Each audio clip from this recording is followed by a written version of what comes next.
Mais avant de commencer, s'il vous plaît, n'oubliez pas de vous abonner et activer la cloche de notification pour ne pas manquer nos prochaines publications.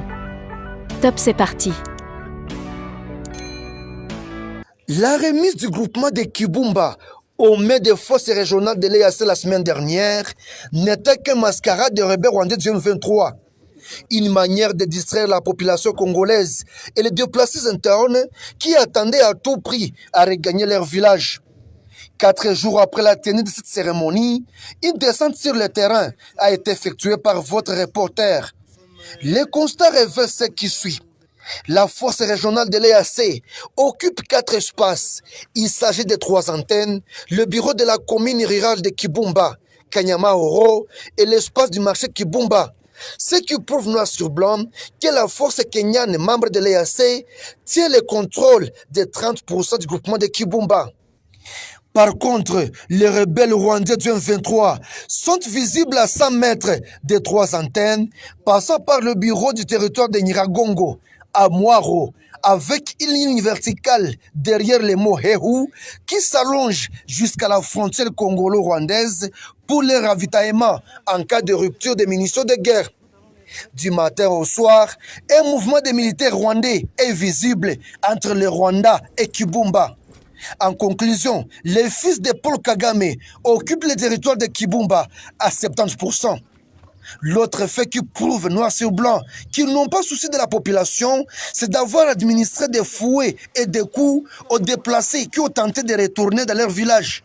Jusqu'à présent, le trafic entre Goma et Rutshuru n'a pas repris tel que promis par ces rebelles du M23.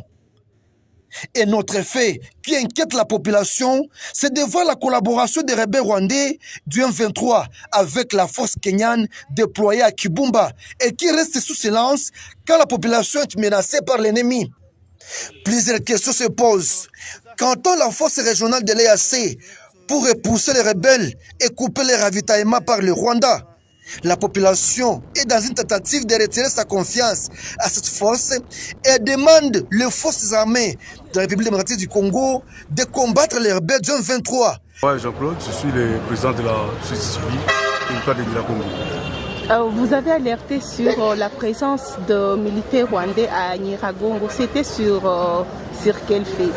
Ce n'est pas aujourd'hui que nous venons d'alerter sur la présence des militaires rwandais sur les sols congolais, notamment en territoire de Nyiragongo, parce qu'ils sont toujours là depuis et ils opèrent sous la couverture du M23. Donc ils sont là et ils continuent avec leurs manœuvres.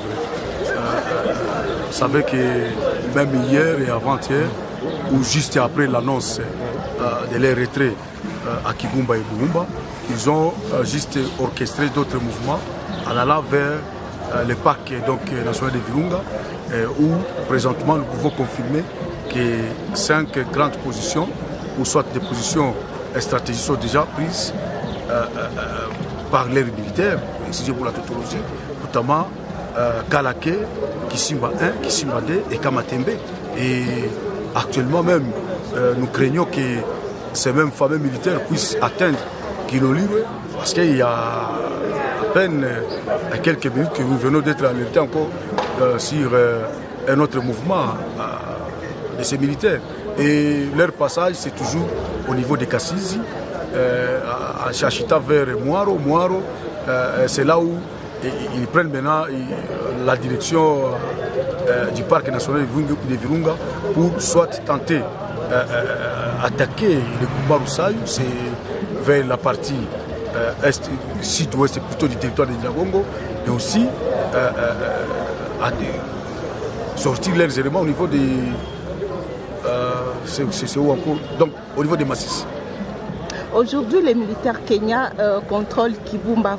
Vous avez confiance à cette force régionale? Les militaires kenyans ne contrôlent pas Kibumba et Bulumba, mais ils sont plutôt au niveau des 3 antennes et au niveau du bureau administratif de la commune rurale de Kibumba. Et ce sont les 2 positions cédées par les M23 et malheureusement ces 2 positions se trouvent juste à côté du parc national de Virunga. Il n'y a pas de domicile de la population là-bas, mais toutes les maisons de la population sont présentement occupées par les RDF, donc les forces de l'armée rwandaise opérant sous le nom du M23. Veut dire qu'à Kibumba, il y a toujours la présence du M23? La présence du M23 RDF, elle est vraiment là et elle est justifiée parce qu'il y a même des violations des droits humains qui sont perpétrées contre les civils. On a tabassé certains jeunes, on a séquestré certaines populations. Je crois qu'il y a un certain Gatambara nommé comme chef de dégroupement, notamment Kibumba et Boumba, qui est là, qui est en train d'enregistrer certaines populations qui arrivent pour se ravitailler peut-être en nourriture. Et ensuite, c'est lui qui donne les ordres. Donc le M23, il est là. Lorsqu'un agent administratif ou soit nommé par le M23 continue à poser des actes comme autorité, allez-y comprendre que la rébellion continue toujours à poser ses actes et elle est bel et bien là. On nous parle du renforcement de M23 pendant que la force régionale est présente sur terrain. On peut parler ou bien on peut comprendre de la complicité du M23 et la force régionale. On ne veut pas confirmer la complicité de la force régionale avec le Rwanda. Pourquoi? Parce que la force régionale, donc le Kenya exécute le plan qui, nous pouvons confirmer que c'est un plan diplomatique. Donc ce sont des résolutions prises en Angola et les recommandations de Dar es Salaam. Donc cette force-là, elle est là pour accompagner. Mais nous, à notre niveau, en tant que société civile, nous sommes en train plutôt de demander à cette force-là d'entamer peut-être la deuxième phase qui est d'engager des opérations militaires sur le terrain. Parce que vous vous souvenez qu'en 2012, la communauté internationale avait appelé les M23 à se retirer de la ville de Goma jusqu'à 20 km. Mais, cette rébellion avait fait quoi? C'était retiré jusqu'à 3 km au lieu de 20 km. Et qu'est-ce qui s'est suivi après? C'était les affrontements. Donc nous croyons que l'histoire risque de se répéter encore et que l'armée congolaise est accompagnée de ses amis, notamment la EAC et la FIB, risqueront encore d'entrer en jeu en traquant sérieusement ces mouvements rebelles. La haute cour militaire, à la tête le général Keba, a confirmé à 70% le verdict rendu au premier degré. Dans le dossier de meurtre de 2 ressortissants chinois, la haute cour militaire a condamné en appel 6 militaires, dont 2 colonels et un civil, à la peine de mort pour meurtre, association de malfaiteurs. Certains condamnés ont piqué la crise.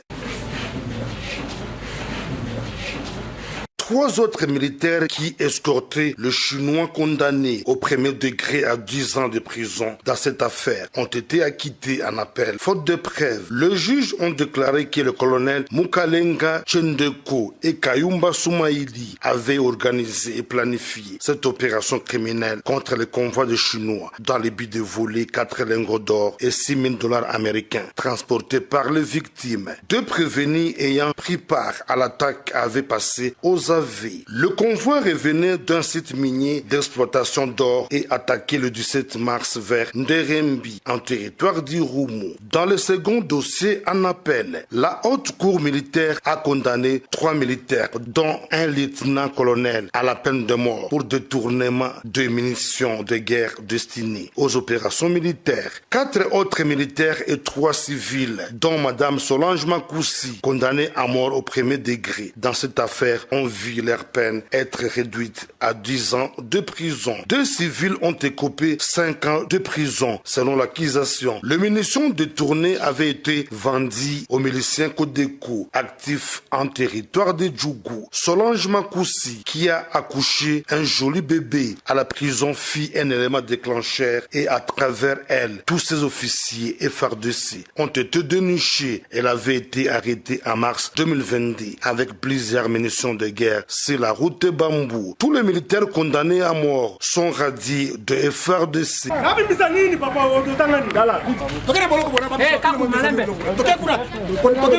Insatisfaits, ils déclarent renvoyer leur dossier en cassation, a dit Maître Jean-Marie, l'un des avocats.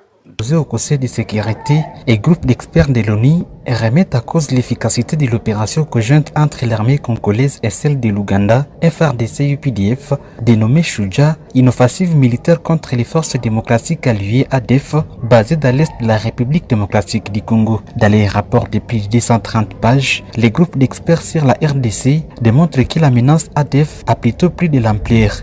Ils notent que la situation sécuritaire et humanitaire dans les provinces du Nord Kivu et de l'Ituri s'est considérablement détériorée malgré l'application continue d'un état de siège au cours des 18 derniers mois et malgré les opérations militaires menées par le FRDC, l'UPDF et de la MONUSCO à RDC. Par là des attaques de l'ADF et des civils, les experts de l'ONU rappellent que depuis avril 2022, les attaques de l'ADF ont entraîné le meurtre d'au moins 370 civils et l'enlèvement d'au moins 374, dont un nombre important d'enfants. À croire ces experts, les terroristes des ADF ont pillé et brûlé des centaines de maisons et détruire et piller des centres de santé, principalement dans le but d'obtenir des fournitures médicales. Ces résultats présentés dans ces rapports suscitent déjà des réactions au sein de la communauté.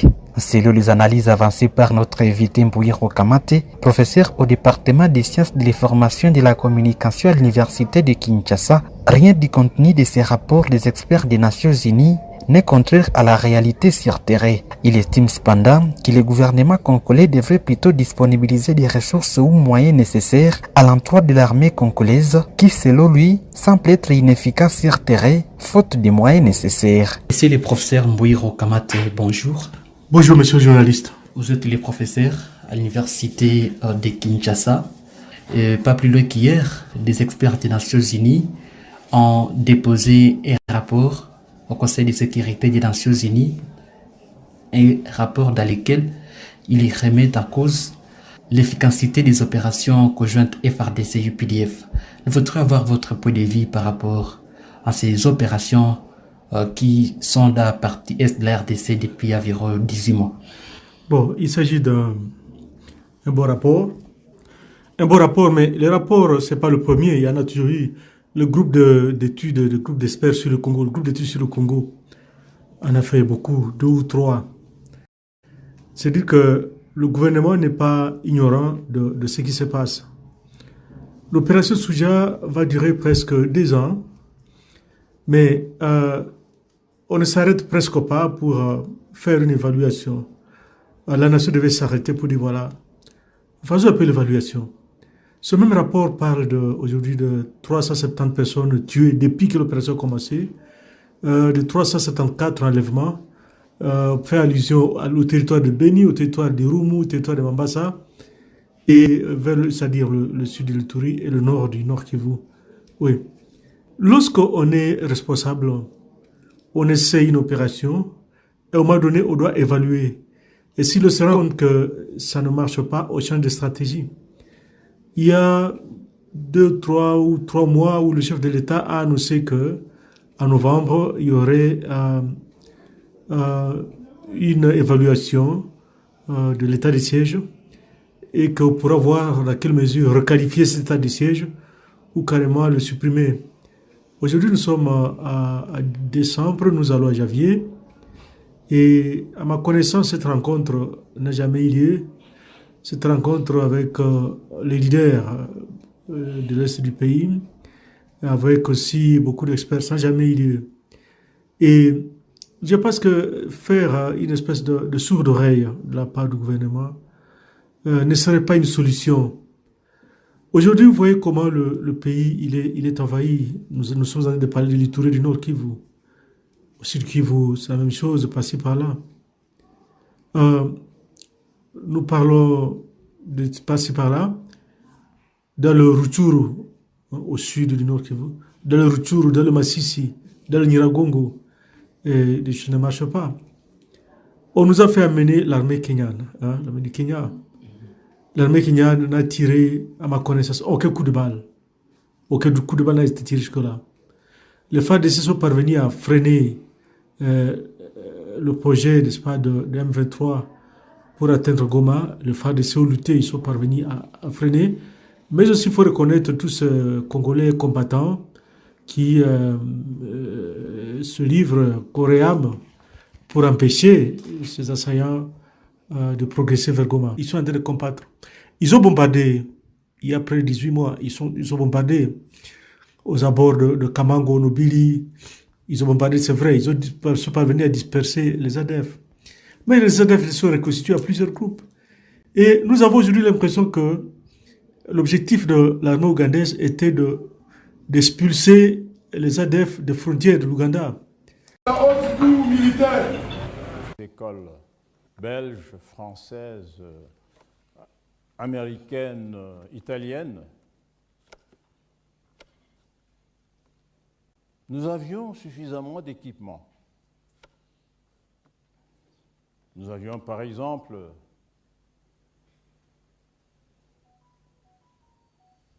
à la force aérienne 7 C-130 transport aérien. Nous avions une dizaine de DC-3.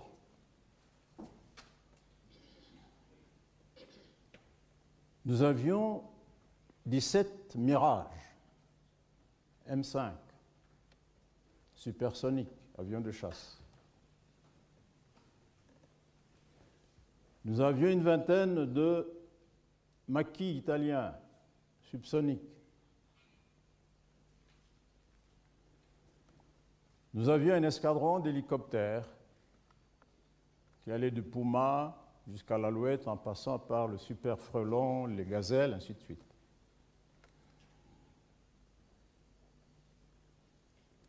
Tous ces équipements, ces appareils étaient pilotés par des Congolais, formés majoritairement en France pour les Mirages, en Italie pour les maquis et les avions de transport et aux États-Unis.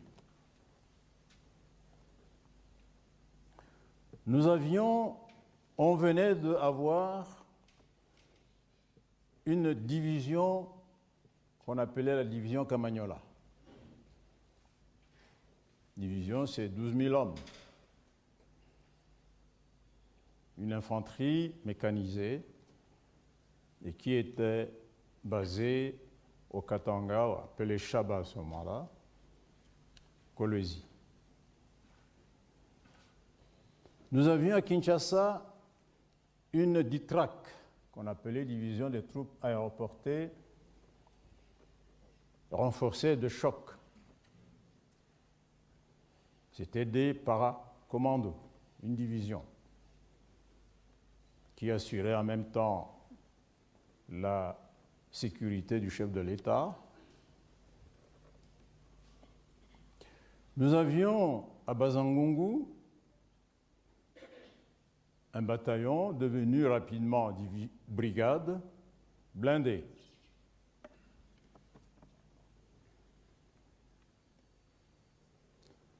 Côté force navale, nous avions sur nos eaux des frégates, des corvettes, des patrouilleurs,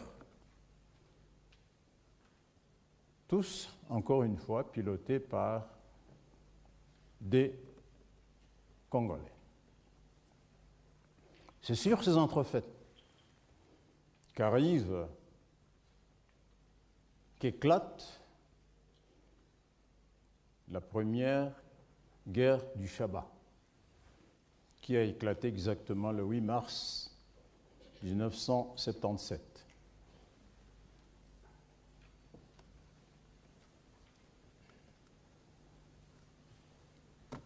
Je passe sur les insuffisances qu'il y a eu,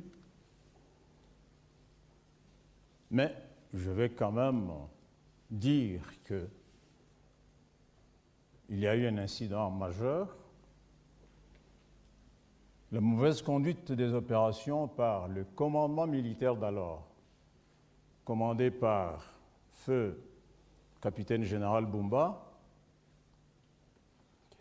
a poussé le président de la République Mobutu à décapiter tout le commandement militaire.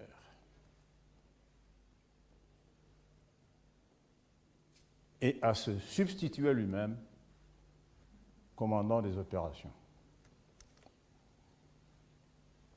Certaines images d'histoire le montrent encore avec sa casquette, ses 3 étoiles, Paul en train de diriger les opérations.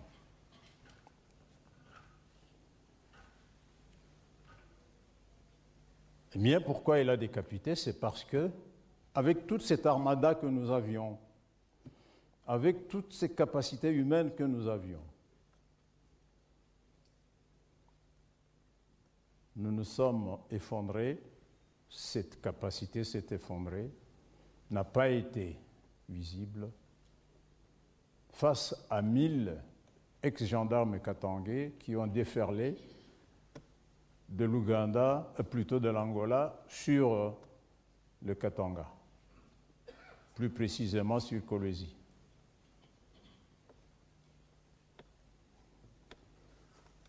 La mort dans l'âme, le président Mobutu a dû faire recours aux Marocains qui sont venus mettre fin à la première guerre du Chaba. Un an après, il y a eu récidive de la guerre du Chaba, toujours à Kolwezi,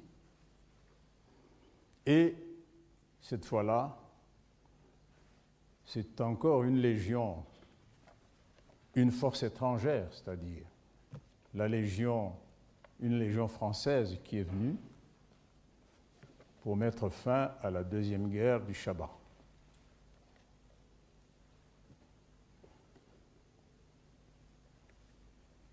C'est passé une période d'accalmie d'à peu près 22 ans, de 77 à 20 ans, à 96. Il n'y a eu pas d'agression étrangère. En 96, nous avions une agression que nous connaissons tous par des soldats appelés Kadogo de la FDL.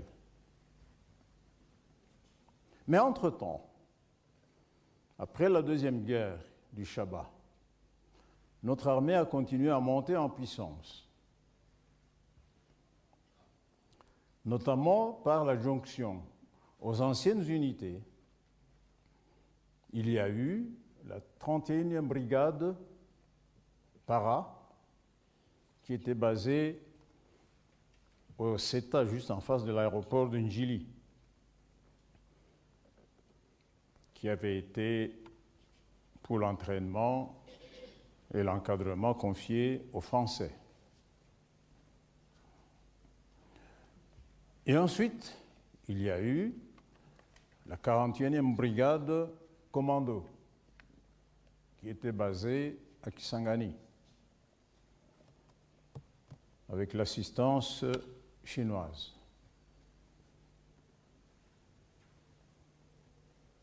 Et enfin, il y a eu la 21e brigade infanterie qui a été basée à Lubumbashi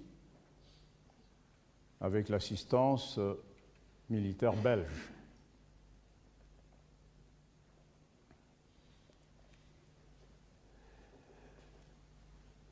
À la Ditrak, qui était au Kanchachi, on a ajouté un régiment